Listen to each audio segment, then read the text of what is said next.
भक्ष अभक्ष विषय में दशम समोल्लास में कुछ प्रश्न उत्तर किए जा रहे हैं, जिसका महर्षि दयानंद सरस्वती जी युक्तिपूर्वक उत्तर समझा रहे हैं। प्रश्न कर्ता पूछता है, भोजन के एक साथ खाने में कुछ दोष है व नहीं है? उत्तर दे रहे हैं, दोष है, क्योंकि एक के साथ दूसरे का स्वभाव और प्रकृति नहीं मिलती। जैसे कुष्ठी आदि के साथ खाने से अच्छे मनुष्य का भी रुधिर बिगड़ जाता है, वैसे दूसरे के साथ खाने में भी कुछ बिगाड़ ही होता है, सुधार नहीं होता। इसलिए नोच्छिष्टं कस्यचित् तदान्नाद्याच्चैव तथान्तरा न चैवात्यर्शनं कुर्यान्न योच्छिष्टः क्वचिद् व्रजेत्। यह मनुस्मृति का श्लोक है। न किसी को अपना झूठा पदार्थ दें और न किसी के भोजन के बीच में आप खावें, न अधिक भोजन करें और न भोजन किए पश्चात हाथ मुख धोए बिना कहीं इधर उधर जाए। भोजन के बाद हाथ पैर मुख धो लेना चाहिए और अधिक भोजन भी करना लाभकारी नहीं है। कोई व्यक्ति भोजन कर रहा हो, उसके बीच में जाके ही भोजन न करें उसके साथ में, और किसी को भी अपना झूठा पदार्थ न दें। फिर प्रश्न किया जाता है, गुरोरुच्छिष्ट भोजनम, इस वाक्य का क्या अर्थ होगा? उत्तर है, इसका अर्थ है कि गुरु के भोजन किए पश्चात जो पृथक अन्न शुद्ध स्थित है उसका भोजन करना, अर्थात गुरु को प्रथम भोजन करा के पश्चात शिष्य को भोजन करना चाहिए।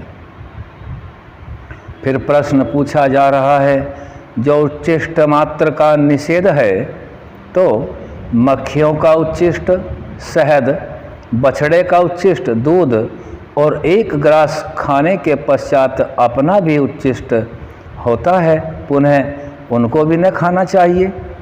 उत्तर समझा रहे हैं ऋषि, शहद कथन मात्र ही उच्छिष्ट होता है, परंतु वह बहुत सी औषधियों का सार ग्राह्य, और बछड़ा अपनी माँ के बाहर का दूध पीता है, भीतर के दूध को नहीं पी सकता, इसलिए उच्छिष्ट नहीं है। परंतु बछड़े के पिए पश्चात जल से उसकी माँ का स्तन धोकर शुद्ध पात्र में दोहना चाहिए, और अपना उच्छिष्ट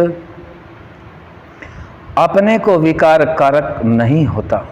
देखो, स्वभाव से यह बात सिद्ध है कि किसी का उच्छिष्ट कोई भी न खावे, जैसे अपने मुख, नाक, कान, आँख, उपस्थ और गुह्येंद्रियों के मलमूत्र आदि के स्पर्श में घृणा नहीं होती, वैसे किसी दूसरे के मलमूत्र के स्पर्श में होती है।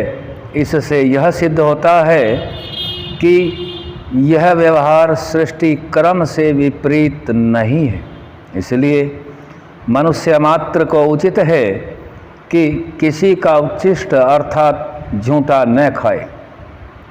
फिर प्रश्न पूछा जा रहा है, क्या स्त्री और पुरुष भी आपस में उच्छिष्ट न खाएं?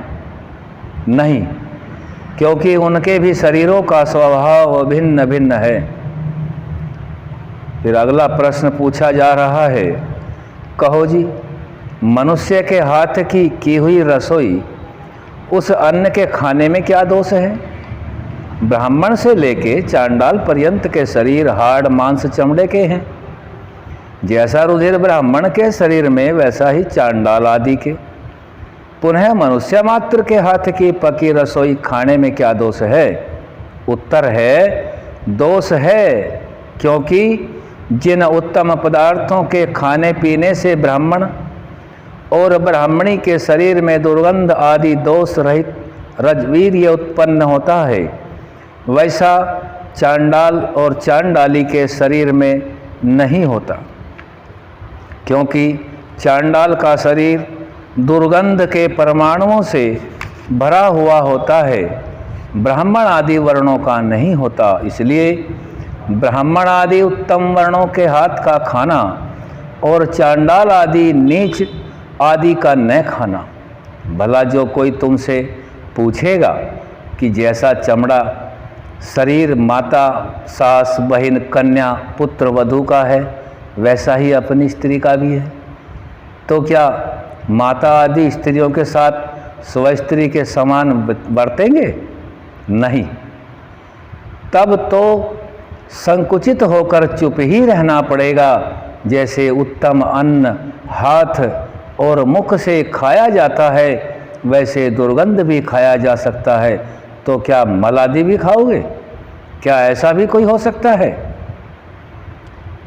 यहाँ स्वामी जी भोजन के बारे में, साथ के खाने में इस बात को समझा रहे हैं।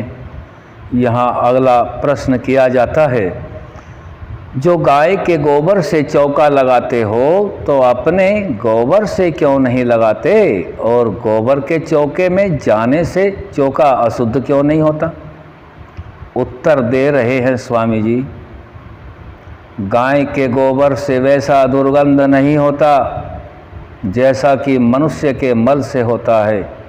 यह चिकना होने से शीघ्र नहीं उखड़ता और न कपड़ा बिगड़ता है, न मलिन होता है। जैसा मिट्टी से मैल चढ़ता है, वैसा सूखे गोबर से नहीं होता। मिट्टी और गोबर से जिस स्थान का लेपन करते हैं वह देखने में अति सुंदर होता है, और जहाँ रसोई बनती है वहाँ भोजन आदि करने से घी, मिष्ट और उच्छिष्ट भी गिरता है। उससे मक्खी, कीड़ी आदि बहुत से जीव मलिन स्थान के रहने से आते हैं। जो उसमें झाड़ू लेपन से शुद्धि प्रतिदिन न की जाए तो जानो पाखाने के समान वह स्थान हो जाता है। इसीलिए प्रतिदिन गोबर, मिट्टी, झाड़ू से सर्वथा शुद्ध रखना, और जो पक्का मकान हो तो जल से धोकर शुद्ध रखना चाहिए। इससे पूर्वोक्त दोषों की निवृत्ति हो जाती है। जैसे मियाँ जी की रसोई के स्थान में कहीं कोयला, कहीं राख, कहीं लकड़ी, कहीं फूटी हांडी, झूठी रकेबी, कहीं हाड़गोड़ पड़े रहते हैं, और मक्खियों का तो ही क्या कहना। वह स्थान ऐसा बुरा लगता है कि जो कोई श्रेष्ठ मनुष्य जाकर बैठे तो उसे वात होने का भी संभव है, और उस दुर्गंध स्थान के समान ही वह स्थान दिखता है। भला जो कोई इनसे पूछे कि कोई यदि गोबर से चौका लगने में दोष मानते हो, दोष गिनते हो, परंतु चूल्हे में कंडे जलाने, उसकी आग से तंबाकू पीने, घर की भींती पर लेपन करने आदि से मियाँ जी का भी चौका भ्रष्ट हो जाता होगा, इसमें क्या संदेह। ओम सम।